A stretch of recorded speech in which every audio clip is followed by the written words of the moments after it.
La Facultad de Derecho de la Universidad Nacional Autónoma de México, en coproducción con el Colegio de Profesores Universitarios con actividades formales en Universidades Extranjeras de Excelencia, AC, COPUEX, presentan Testimonios y vivencias de universitarios en el proceso político mexicano 1960-2024. Un documental donde académicos de la Facultad de Derecho dialogan acerca de la evolución del proceso político-electoral mexicano. ¡Bienvenidos!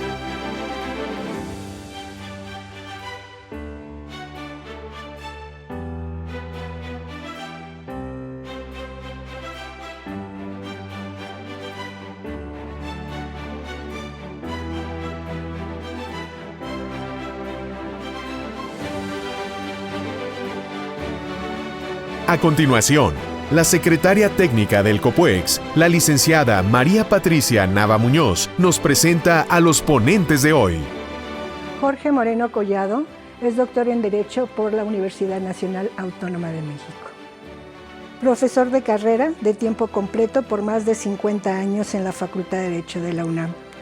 Ha sido diputado federal y encargado de la coordinación de la reforma del Estado en el periodo del 2014 al 2018.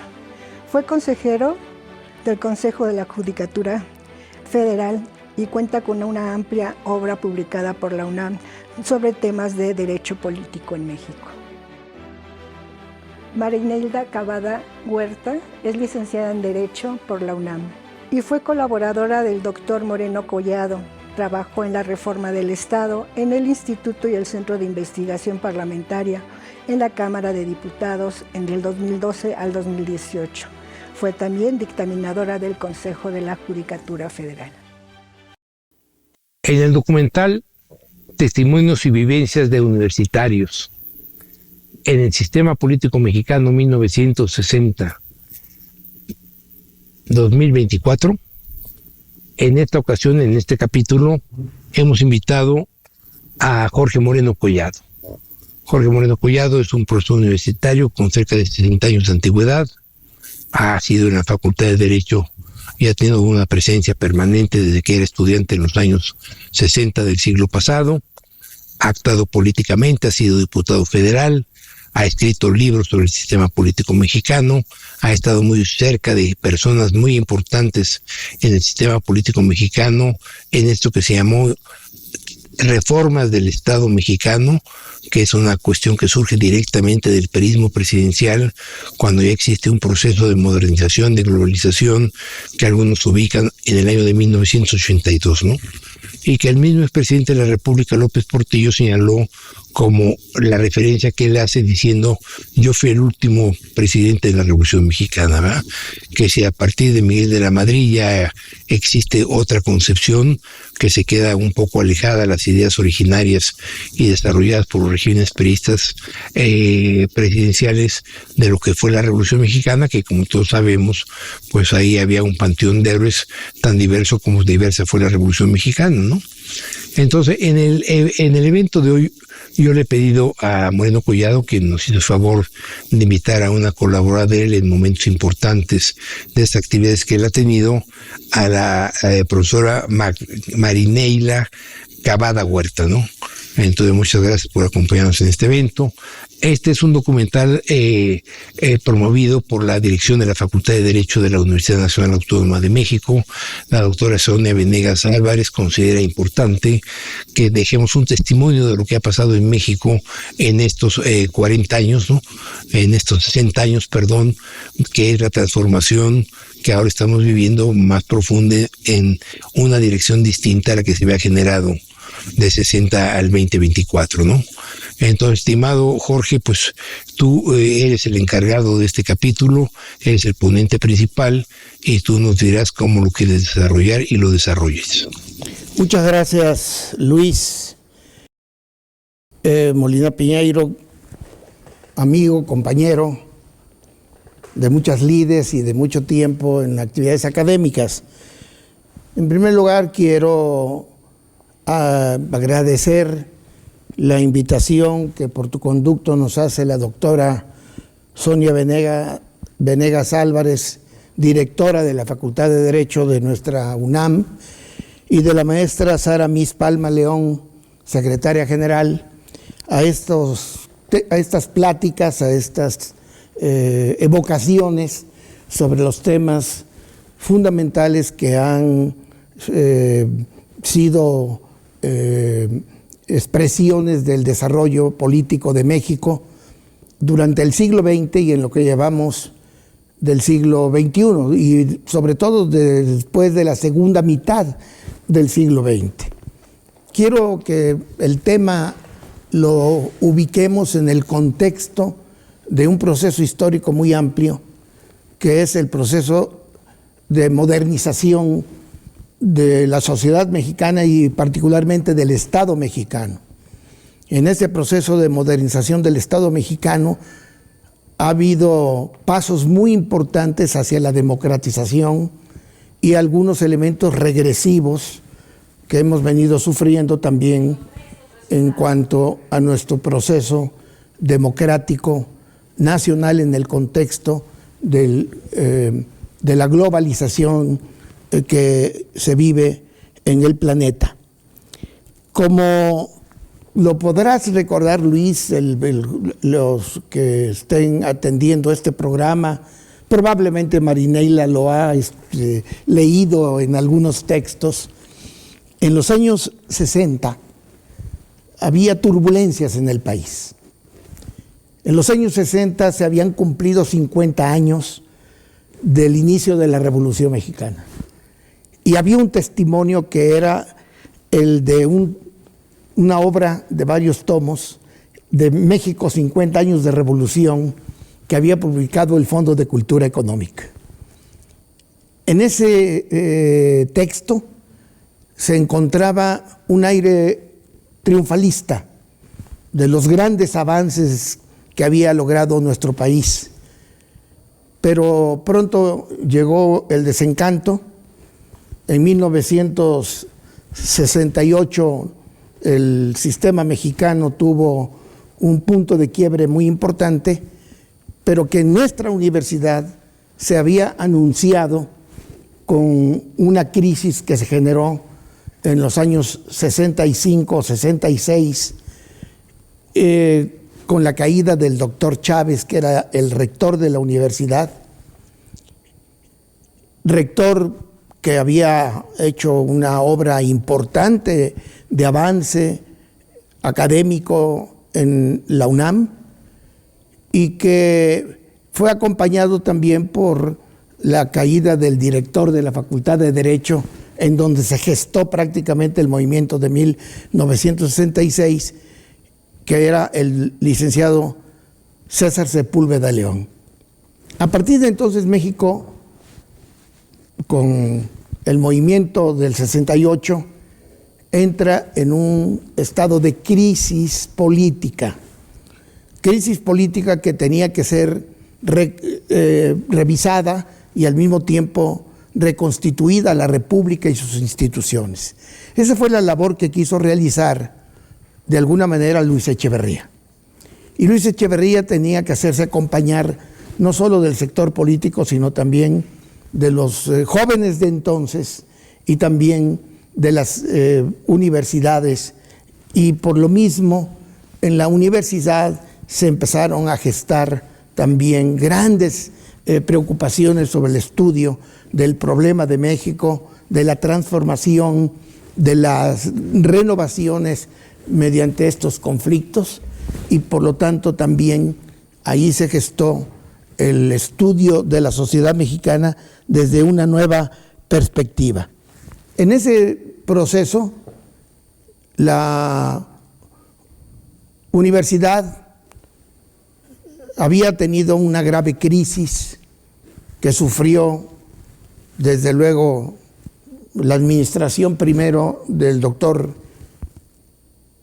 del ingeniero Barros Sierra, que era el rector en el año 68, y que perduró hasta cuando tomó posesión como rector de la universidad Pablo González Casanova en 1970, en 6 de mayo de 1970. A mí me invitó, yo era secretario del Instituto de Investigaciones Sociales con él, cuando lo nombraron rector, y me llevó a la rectoría como secretario de la rectoría.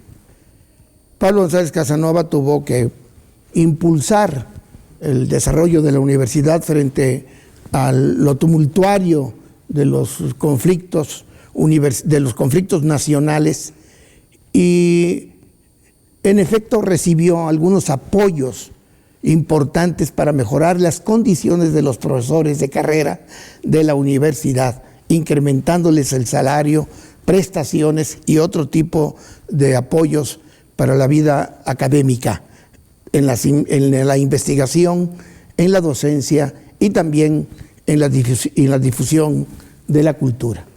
Todo esto, por lo tanto, dio marco a que se gestaran condiciones para que hubiera una renovación. Y aquí dentro de la universidad se creó el concepto de la nueva universidad. La nueva universidad se tenía que expresar de muchas maneras, pero particularmente en el mejoramiento de sus funciones básicas, la docencia, la investigación. Y en ese marco es como nacieron instituciones en el periodo de Pablo González Casanova, muy importantes que perduran todavía. En primer lugar, el sistema de universidad abierta, y en segundo lugar, el Colegio de Ciencias y Humanidades, que tenía originalmente una proyección distinta como quedó finalmente, porque el Colegio de Ciencias y Humanidades era tender un puente entre las ciencias y las humanidades dentro de la propia universidad, que estaban separadas unas de otras, de que el mundo de los científicos estaba muy alejado del mundo de los humanistas, y que por lo tanto las coordinaciones de ciencias o investigación científica y la coordinación de humanidades pudieran acercarse mediante proyectos como el del Colegio de Ciencias y Humanidades, que debía de abarcar no solo el nivel del bachillerato, no solo el nivel de la educación media superior, sino también ir más allá a la educación, ciencias y humanidades, en la materia de las licenciaturas y en la materia de los doctorados y postdoctorados. Era un sistema completo. Se frustró, pero luego se recuperó con el doctor Soberón, pero ya no en el sistema de universidad abierta ni en el sistema de ciencias y humanidades, sino se recuperó con las escuelas nacionales, las ENEPs, que se fundaron más adelante. Bien, esta es la parte que creo importante que se vive en la universidad. La universidad sufre crisis, se transforma la propia universidad, llega a un momento en que la crisis universitaria se ha producido por la explosión demográfica. La explosión demográfica dentro de la universidad era importante y había que darle espacios a los jóvenes, darles mayores espacios. De la UNAM sale la idea de crear una nueva universidad fuera de ella, y así es como se crea la Universidad Metropolitana, la Autónoma Metropolitana, la UAM. Es un impulso desde la universidad que ya no podía la propia UNAM atender por sí misma toda la demanda de educación superior de todos los egresados de las escuelas preparatorias, no solo de la UNAM, sino de todo el país, y por lo mismo debía de impulsarse una reforma. Esto no se hace al margen de otras reformas importantes para el país. No me voy a circunscribir a la parte meramente universitaria, pero es importante que advirtamos que en el proceso político de México se viene transformando también después de 1968. En 1970, la llegada del rector, la caída de Pablo González Casanova, genera una crisis universitaria. Pero esta crisis universitaria también está en el país. El país tiene problemas todavía graves. Se le reclama al régimen político de la revolución el incumplimiento de ciertos objetivos que se había trazado desde el principio, particularmente en el reparto de la tierra y en la continuación de la reforma agraria. El reparto de la tierra y la continuación de la reforma agraria requerían de decisiones y acciones que luego fueron caóticas. Se repartía tierra ya repartida, se le dio casi un segundo piso, así como hay una cuarta transformación, ahí había un segundo piso del territorio nacional para repartirse. Fue crítica la situación y se reclamaba por los sectores tal vez más conservadores que se decretara el fin de la reforma agraria. El régimen político sabía que decretar el fin de la reforma agraria era decretar el fin de la revolución, del régimen revolucionario. Tenía que hacerse mediante una alternativa que fuera suficientemente legítima frente a la gran población de nuestro país, que ya se había transformado. Ya en los años 80 el país ya era dominantemente urbano, ya no era una sociedad agraria. En el campo se había sufrido un proceso de descampesinización. Los campesinos abandonaban la tierra. La escasez de oportunidades, como todavía ahora, expulsaron a muchos mexicanos hacia el extranjero, cruzaron la frontera, tuvieron percances. Fue muy sufrida la población, como todavía persiste ese sufrimiento que no se ha podido resolver. Lo que han hecho los campesinos no se los ha retribuido el país, no solo producir en el campo, sino mandar divisas desde Estados Unidos para mantener un sistema económico más o menos,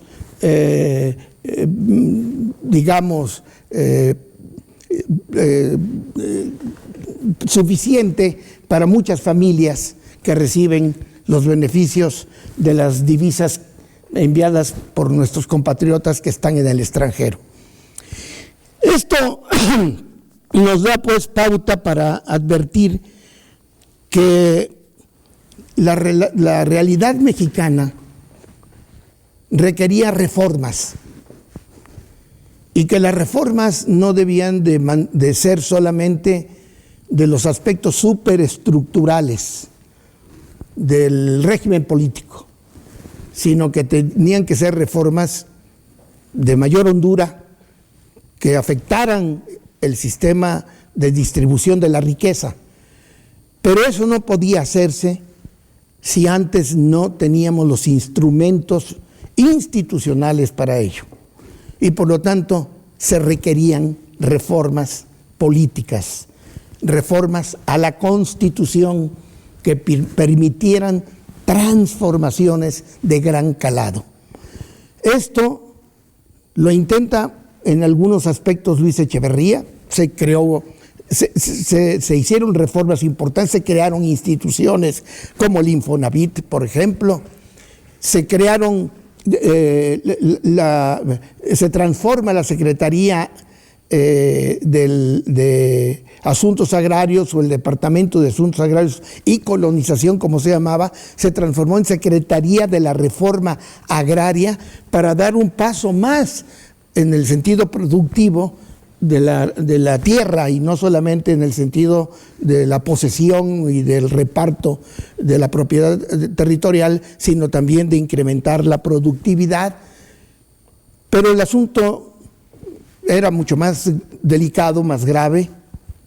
No se pudieron cumplir todas las metas en el sexenio echeverrista y vino como una consecuencia importante un nuevo gobierno, que fue el gobierno de López Portillo, gobierno que entró con una crisis porque había habido una importante devaluación de la moneda. En ese tiempo devaluar significaba disminuir la fuerza, el poder y el prestigio del gobierno. El sabadazo que había ocurrido desde la época de don Adolfo Ruiz Cortines era algo estigmatizado, el sábado de gloria, como ocurrió en aquella memorable devaluación en que don Adolfo ordenó la devaluación del peso de 8.50 a 12.50, de 8.65 a 12.50. Tenía que transformarse también esa situación. Así es como empiezan a nacer las ideas de organismos que no estén supeditados a la voluntad del gobernante.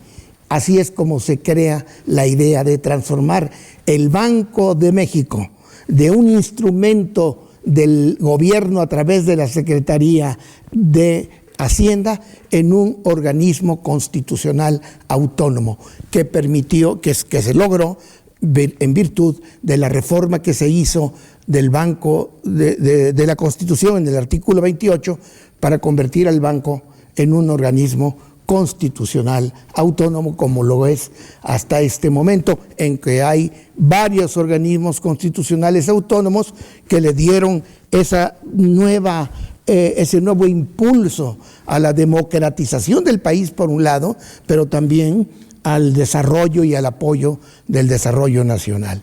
En esas condiciones es como se llegó al establecimiento de varios organismos constitucionales autónomos que hoy están en peligro, por cierto, ante una posibilidad de reformas que eliminarían varias de los importantes organismos constitucionales autónomos. En este marco, por lo tanto, el gobierno de López Portillo recibe un gobierno difícil, sin duda. Y es un gobierno que tiene que afrontar la devaluación que se había gestado y que actúa con tropiezos, sin duda con tropiezos, pero emprende reformas sin duda alguna. Entre paréntesis, habría que decir que López Portillo era profesor de Teoría del Estado de la Facultad de Derecho, hasta tenía unos apuntes, un libro que eran sus apuntes de cátedra, en que mostraba sus grandes dotes literarios y al mismo tiempo su amplia cultura. Era un hombre muy culto, era un buen orador. Yo lo escuché en alguna clase, ya no como mi profesor, sino lo escuché en ciencias políticas, por cierto.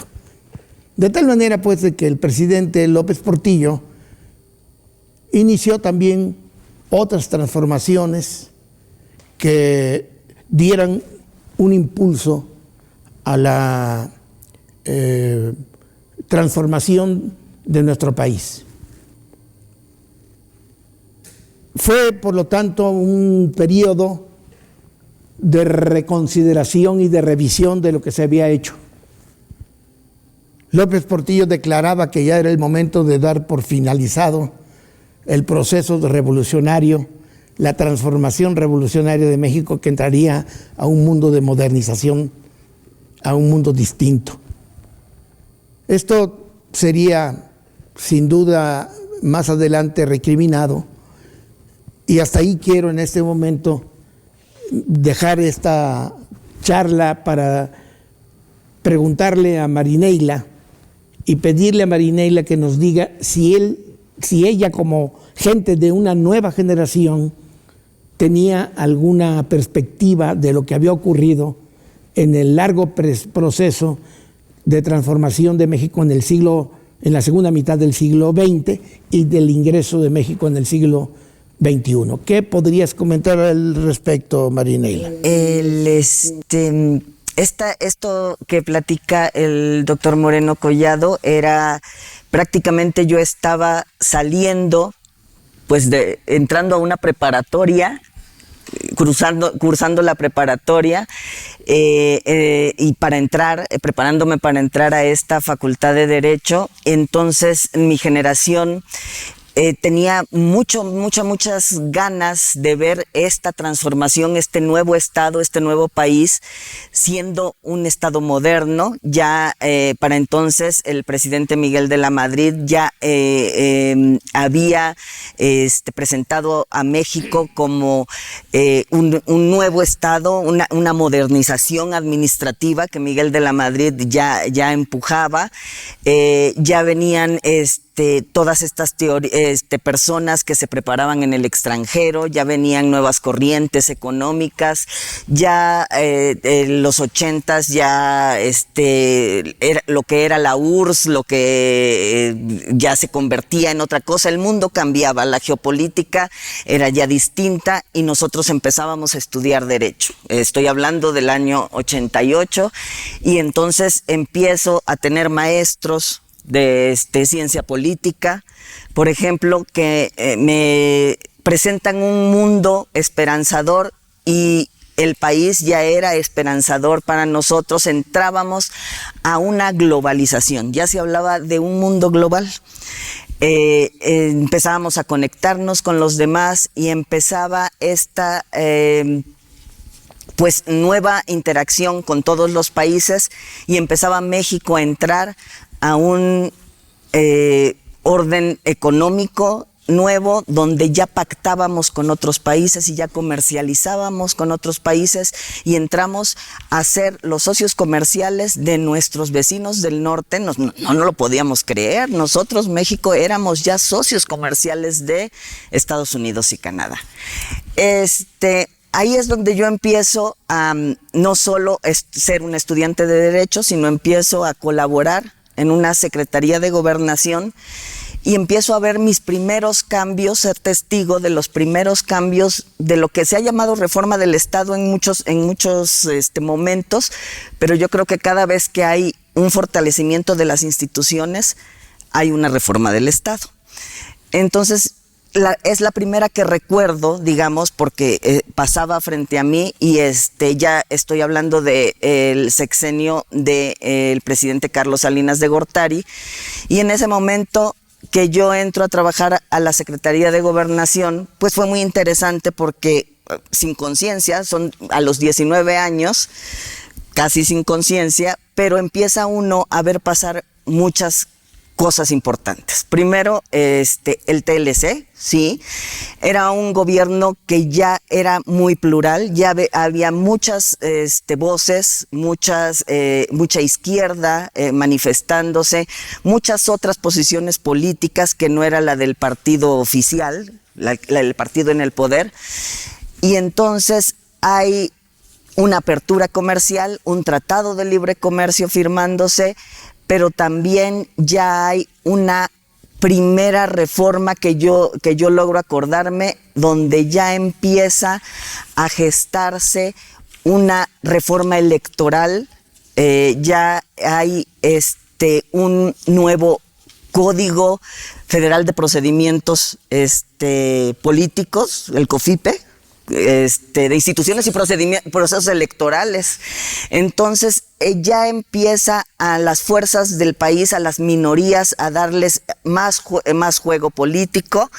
Voy a hacer una cosa, ahí me perdonarán si no tengo algún orden cronológico, pero los sucesos que ese sexenio de Carlos Salinas de Gortari, donde estuvimos en la Secretaría de Gobernación, hubo otros cambios y es reforma del Estado también, esta modificación a la Constitución en materia de del 130 constitucional, donde hay una reforma a las iglesias, reconociéndoles personalidad jurídica a las iglesias, la ley de culto religioso, se le da ya la personalidad jurídica a las iglesias y la forma en que ellas ya pudieran adquirir sus bienes para la realización de su propio culto. fue una nueva relación del Estado con la Iglesia, siempre con la separación que se había venido dando, pero ya reconociéndose y teniendo una nueva forma de hablarse entre estos dos pues factores del poder, ¿no? El gobierno y las asociaciones religiosas, no solo la Iglesia Católica. En ese recuerdo también, si usted, pues por supuesto que lo recuerda, este nuevo y naciente Instituto Federal Electoral, lo que es ahora el INE, también muy marcado, fue una reforma, y de ahí empezó una cascada de fortalecimiento de las instituciones del Estado mexicano. Fue un no parar, un país democrático que se fortalecía su democracia poco a poco, y fue un movimiento que se veía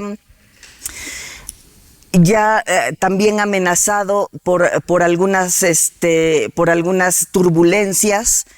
1994 entró muy rápido a una de las etapas, yo creo, para mí fue de las más bonitas, las más enriquecedoras en el poder legislativo, acompañando al doctor Moreno Collado también.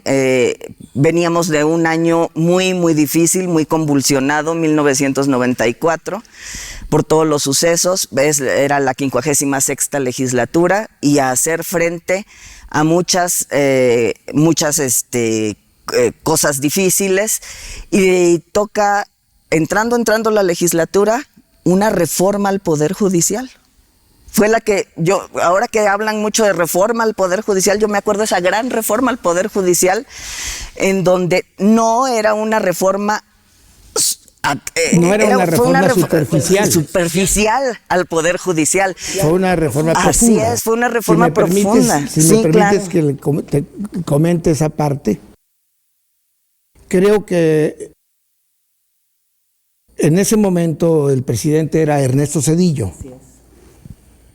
Veníamos de una etapa sumamente grave después del asesinato de Luis Donaldo Colosio, que cimbró desde luego al sistema político mexicano y al país.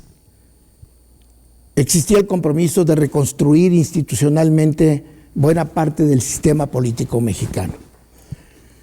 Y una de las cuestiones que se consideraron como fundamentales fue precisamente el de darle una renovación, un nuevo impulso a la división de los poderes, a que asumieran efectivamente los legisladores su papel de legisladores con sistemas de control de la constitucionalidad a partir del ejercicio soberano del poder legislativo, pero que en esto se incorporara de manera muy importante e inmediata el Poder Judicial. En ese tiempo sí, en efecto, había sin duda un gran desprestigio del Poder Judicial y sobre todo un gran desprestigio de la Suprema Corte de Justicia, que entre otras cosas tenía como una de sus características la acumulación de asuntos que no se resolvían. El rezago jurisdiccional era brutal, y esto obligó a que se pasara de 21 a 24 ministros de la Corte, o 25 ministros de la Corte, porque había 4 supernumerarios para auxiliar precisamente en materia del rezago, porque no era un tribunal de constitucionalidad, sino un tribunal de alzada. Y desde aquí, entre otros con Sergio García Ramírez y varios más, se había impulsado la idea de transformar al Poder Judicial y que hubiese, como en otras partes del mundo, un tribunal de control de la constitucionalidad de las leyes y de los actos también gubernamentales. de tal manera que no solamente fuera el amparo, sino que también hubiera una acción abstracta de inconstitucionalidad para que el Poder Judicial pudiera de alguna manera limitar al Poder Legislativo cuando éste no cumpliera con su cometido de expedir leyes que estuvieran de acuerdo con la Constitución, de tal manera que la Corte pudiera determinar que esa ley, siendo inconstitucional, tendría que dejar de formar parte del orden jurídico nacional. Así nacieron las acciones de inconstitucionalidad y también las controversias constitucionales a partir de 1994. Esto lo digo porque a mí me tocó, siendo diputado en 1994, participar muy activamente en el proceso de la reforma constitucional, porque además de todo era yo miembro de las comisiones de puntos constitucionales, se llamaba de gobernación y puntos constitucionales y de justicia, además de que presidía yo en ese momento el Instituto de Investigaciones Legislativas de la Cámara de Diputados. La transformación, por lo tanto, era indispensable.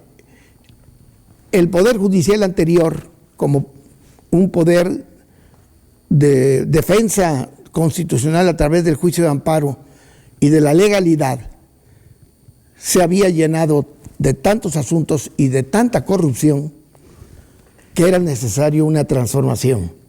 Y esa transformación fue pactada entre las fuerzas políticas y el gobierno, porque a pesar de que el priismo tenía en la legislatura de la que yo formé parte 300 diputados, el propio Poder Legislativo se había impuesto a través de una reforma la limitante de que no podía un solo partido reformar por sí solo la Constitución, y por lo tanto que se requería cambiar de un sistema mayoritario a un sistema de consenso, de que para reformar la Constitución se requería necesariamente el acuerdo entre las diferentes fuerzas políticas para alcanzar la mayoría calificada que se requiere para una reforma constitucional, algo muy distinto de lo que está ocurriendo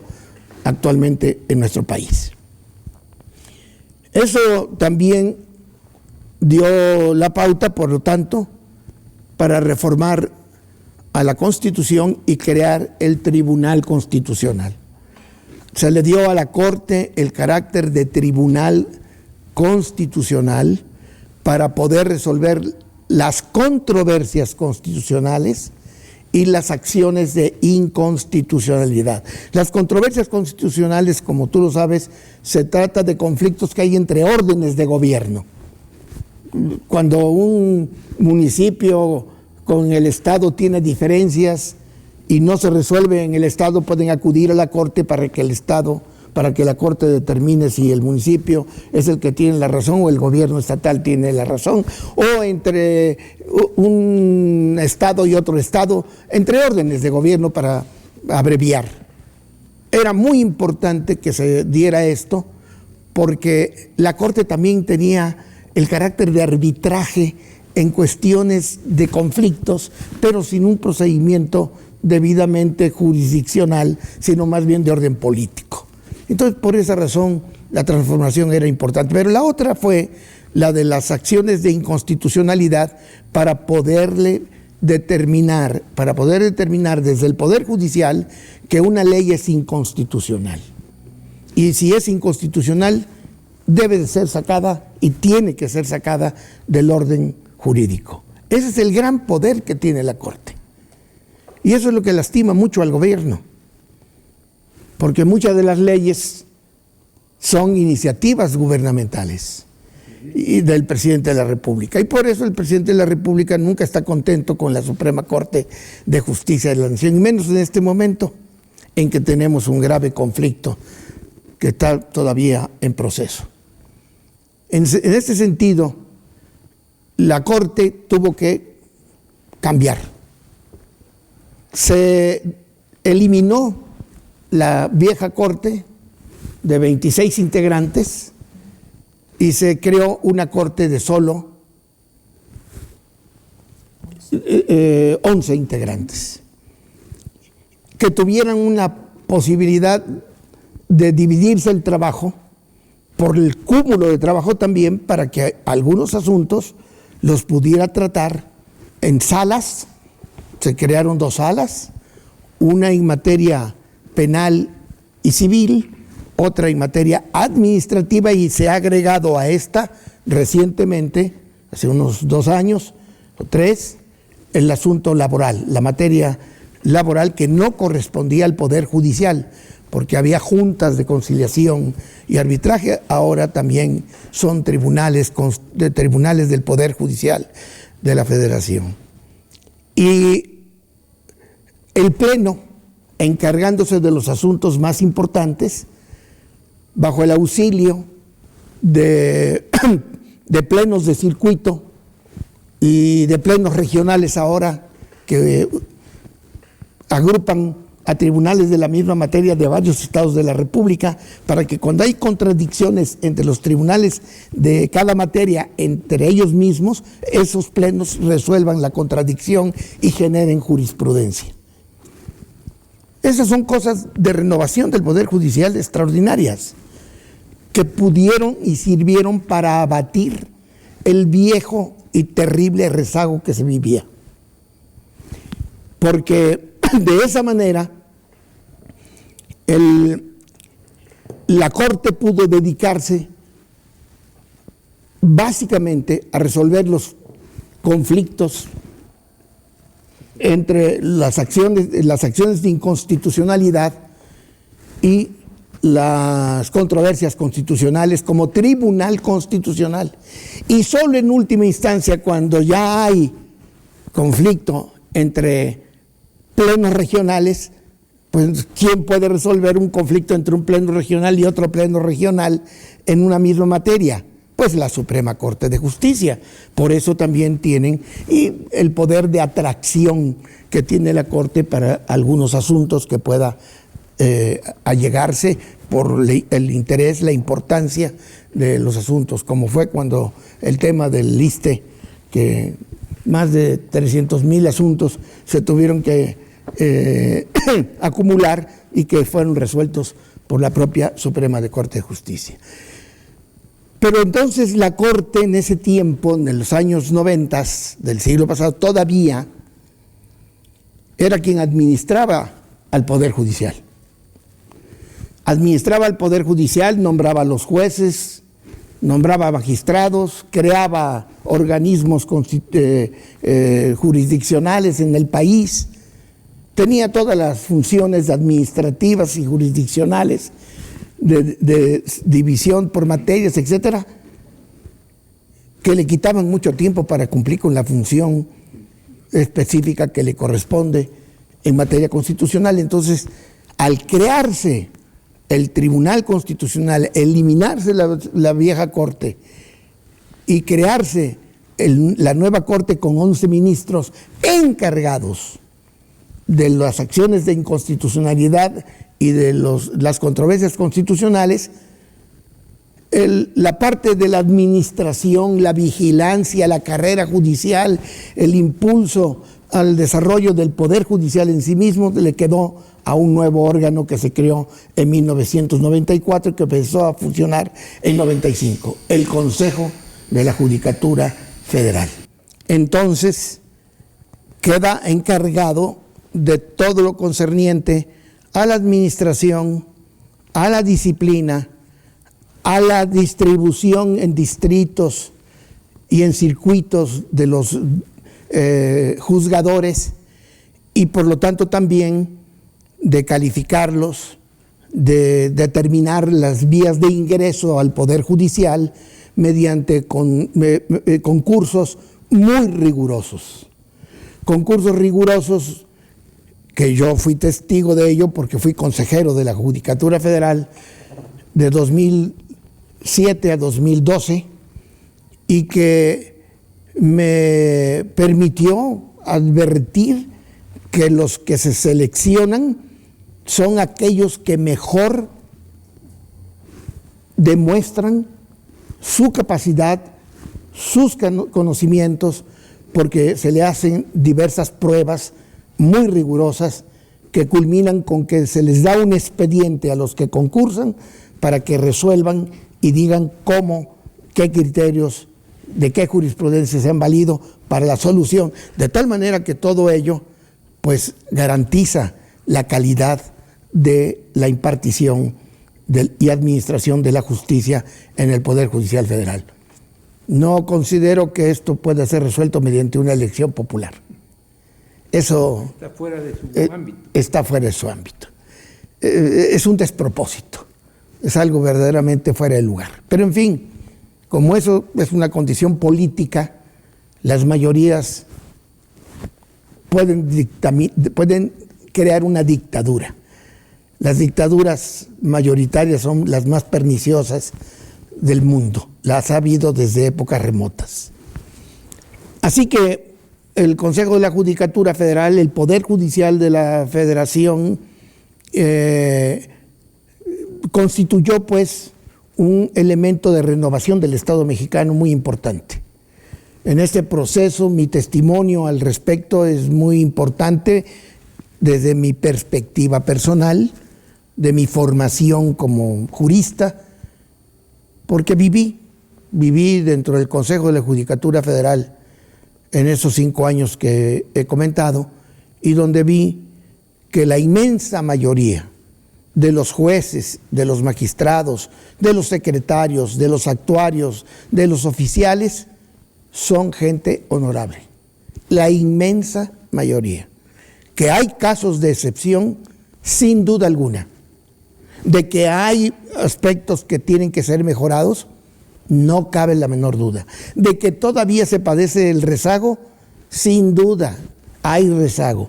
Pero hay que advertir esto: el rezago no es siempre un problema de los juzgadores, sino un problema en el que también intervienen los litigantes, los abogados, que cuando estamos perdiendo un caso, le buscamos de todas las maneras de seguir instancias tras instancias, reclamos, quejas, etcétera, que hace que los juicios se prolonguen.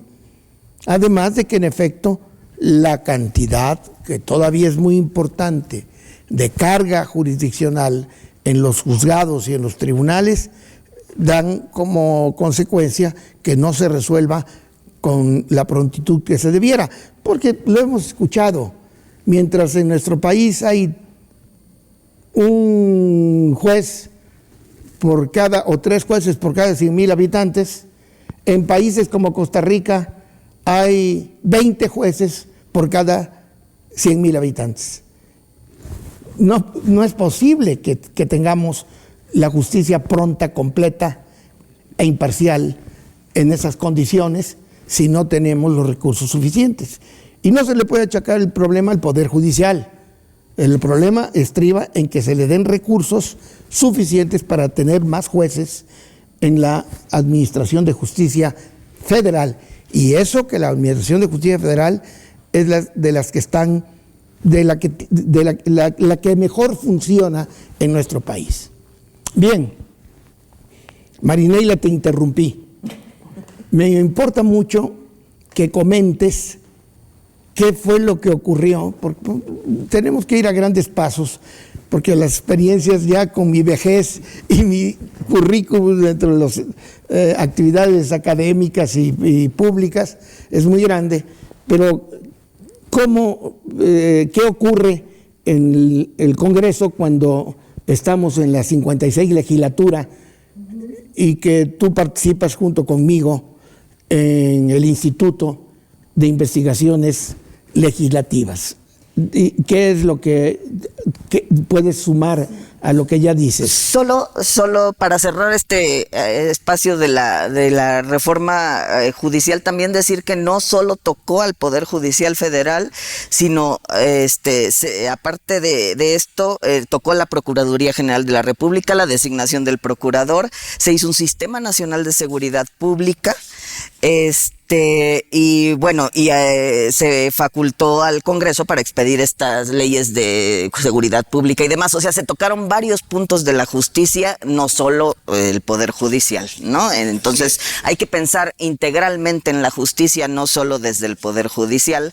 Y bueno, en ese entonces así fue, por eso es que se llamó todo una reforma de justicia. ¿Qué pasó?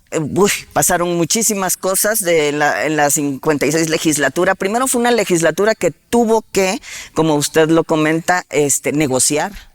Tuvo que integrarse, se hicieron muchas reformas constitucionales, entonces siempre fueron escuchadas las minorías, siempre hubo acuerdos, tuvo que haber acuerdos en las comisiones, en el pleno, fueron difíciles, sí, no siempre fueron fáciles, pero hubo mucha reforma política, hubo la que más se podría recordar fue donde ya reformas constitucionales, donde se modifican las instituciones electorales y la representación política de las cámaras, hay más autonomía de las instituciones electorales, se fortalece la presencia de la ciudadanía en esas instituciones electorales, en el Instituto Federal Electoral, se acuerdan ya criterios de equidad, renovados y fortalecidos, de la participación de la pluralidad política, se da un sistema de justicia electoral especializado, integrado al Poder Judicial de la Federación. Hay una reforma política del Distrito Federal, ya se empieza a reconocer la participación política de los ciudadanos del Distrito Federal, sin dejar de reconocer que es el asiento de los poderes de la Unión. Y ya se ve cómo la Cámara tiene que empezar a funcionar con esta nueva pluralidad. Las cámaras, principalmente la de diputados, ya sus normas internas, sus maneras, sus métodos ya no son suficientes, ya tiene que renovarse, ya tiene que tomar otros acuerdos, ya son otras normas las que la tienen que guiar. Entonces ya todo esto empieza a ser insuficiente y se tiene que renovar. Ya se empieza a pensar en nuevas reglas del debate, en nuevas reglas del trabajo de comisiones, en otros momentos de otras cosas. Y hasta ¿no? nuevas formas para votar. Hasta nuevas formas de votar. Porque a nosotros no nos tocó ya, pero sí lo propusimos entonces, el que hubiera el sistema electrónico, el tablero, para que ahí se vieran los votos. Porque todo era mano nominal, alzada, ¿sí? Todo era nominal. Por nombre eran horas eternas para la votación. Para la votación, ¿no? Entre 500 diputados, imagínate lo que ocurría para votar cualquier cosa, pues se perdía mucho el tiempo. Por eso habíamos propuesto lo del el tablero electrónico, que no nos tocó ya a nosotros, sino a la siguiente legislatura. Trabajamos mucho en un proyecto de reglamento, si usted lo recuerda, un nuevo reglamento para en ese entonces para el Congreso. Finalmente, esta legislatura termina y la siguiente legislatura ya, o sea, con estas nueva reforma política, donde ya se ciudadaniza las instituciones electorales, ya no solamente el partido en el poder ya no tenía la mayoría absoluta para reformar la Constitución, sino ya la siguiente legislatura ya no tenía siquiera la mayoría no tenía la mayoría calificada. Perdón, en la 56, la siguiente ya no tuvo la absoluta. Hay que hacer un acotamiento. La reforma política de nuestro país había llevado a una decisión para que ningún partido por sí mismo pudiera tener nunca la mayoría calificada. Por eso todavía está así. Solo pueden tener mayoría calificada asociados los partidos, haciendo coaliciones, porque lo que se determinó que ningún partido político podía tener, por la vía de mayoría relativa más la representación proporcional, más de 300 diputados. Y para poder reformar la Constitución se requieren 334. De tal manera que no podía el PRI nunca reformar por sí solo la Constitución, tenía que llegar al consenso, al acuerdo con las demás fuerzas políticas, como debe ser en un régimen democrático, en un régimen parlamentario plural. Perdón por la interrupción. Síguele. Y bueno, ya con todos estos nuevos modos y nueva pluralidad política en el país, la siguiente legislatura ya el partido en el poder, el partido del gobierno, ya no tiene ni siquiera la mayoría absoluta. Ya, y toda la oposición junta, estoy hablando de 1997, la 57 legislatura, ya puede unirse y obligar al partido en el poder a negociar o negociar, ¿no? A acordar o acordar. Entonces, los órganos de gobierno de las cámaras ya no sirven para gobernar la Cámara, todo queda obsoleto, la normatividad de las propias cámaras quedan obsoletas y todo se empieza a regir por acuerdos parlamentarios y hay que innovar en la norma parlamentaria. Entonces, eso es un parteaguas, ¿no? Es un parteaguas. Había que hacer acuerdos. A otras legislaturas posteriores ya lo fueron renovando. Había que hacer acuerdos. Y en donde participó, por cierto, de una manera muy constructiva la oposición. Sí, para siempre. La creación de la nueva regulación de una Cámara cuya composición era distinta. Era distinta. Porque las mayorías y minorías eran diferentes, porque los partidos políticos se diversificaron, etcétera, etcétera. Todo eso es muy, muy importante a partir de entonces.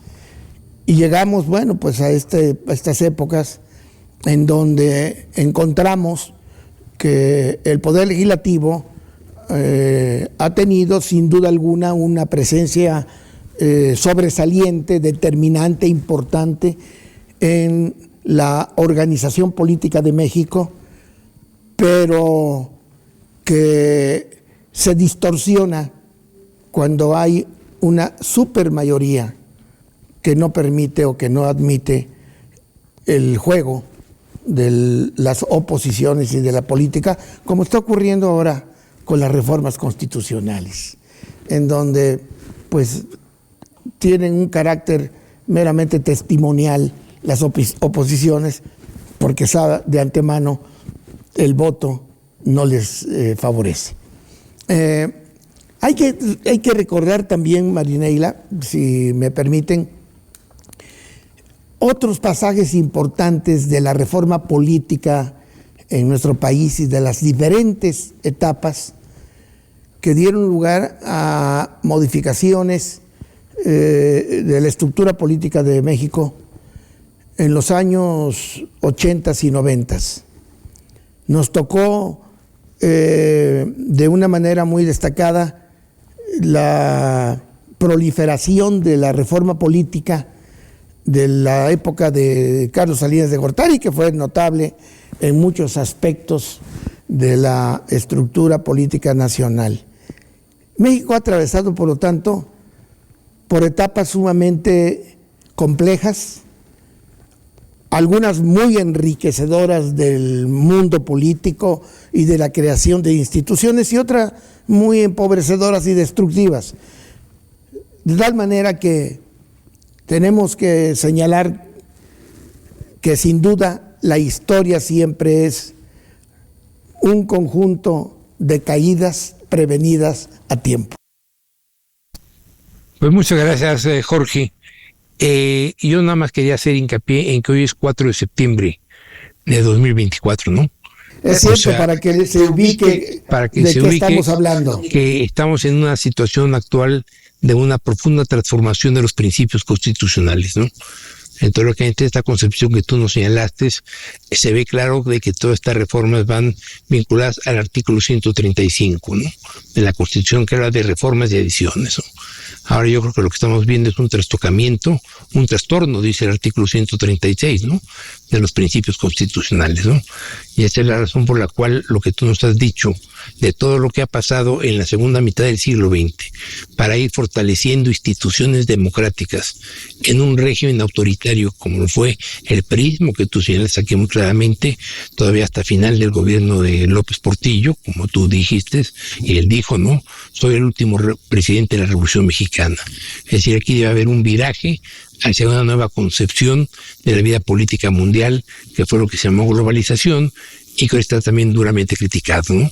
Pero yo creo que con esto cumplimos debidamente con la invitación que te hicimos, mi estimado Jorge. Testimonios y vivencias. Yo lo agradezco mucho. Desafortunadamente no da tiempo para hablar de muchos otros pasajes que se imaginan por mi edad ya. Han sido muchos. Desde 1960 a esta fecha, pues obviamente ha habido una cantidad importante de experiencias, unas como espectador, otros como actor en algunos aspectos, y sin duda lo que me suscita esta plática en este momento que estamos en el 4 de septiembre de 2024, la esperanza de que lo que ocurre ahora en nuestro país no implique un elemento de regresivo o de destrucción de nuestro proceso democrático. Esperemos que así sea. Muchísimas gracias, Jorge. La Facultad de Derecho de la Universidad Nacional Autónoma de México, en coproducción con el Colegio de Profesores Universitarios con actividades formales en Universidades Extranjeras de Excelencia, AC, COPUEX, presentaron Testimonios y vivencias de universitarios en el proceso político mexicano 1960-2024. Hasta la próxima.